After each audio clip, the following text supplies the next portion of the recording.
kaluwasan.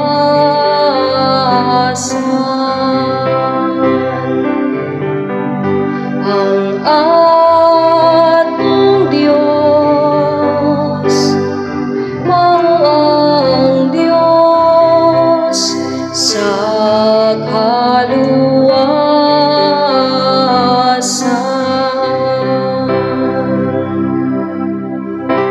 Ang Diyos mitindog, ang iyang mga kaaway nagkatibulaan, ug sila nga nagtumot kaniya nanagan sa iyang atubangan.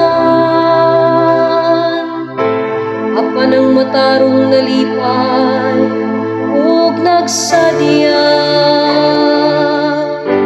atubangan sa Dios nangalipay sila ug nagsadya.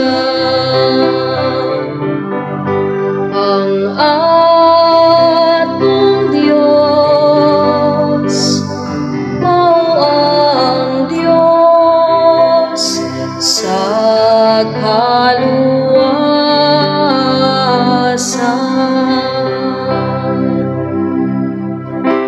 Ang amahan sa mga ilog ug ang tigpanalipod sa mga palong,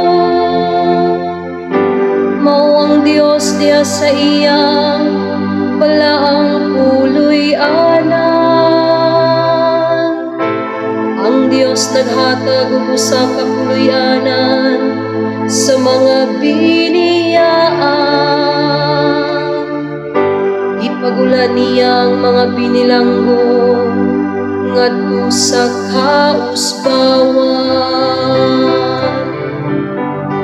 Ang atong Diyos, mao ang Diyos sa kaluwasan.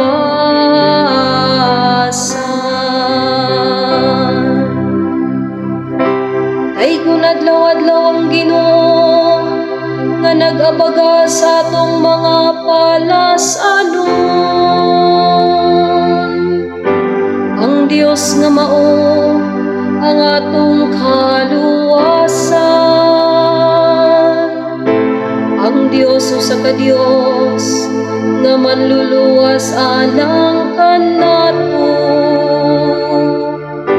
Ang Ginoo akong Ginoo, mao'y nagabot sa mga agyanan sa kamatayon.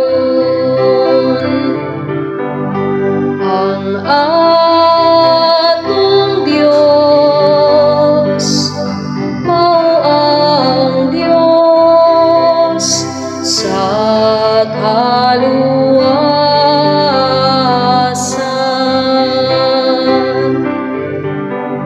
Ang atong Diyos, mao ang Diyos sa kaluwasan.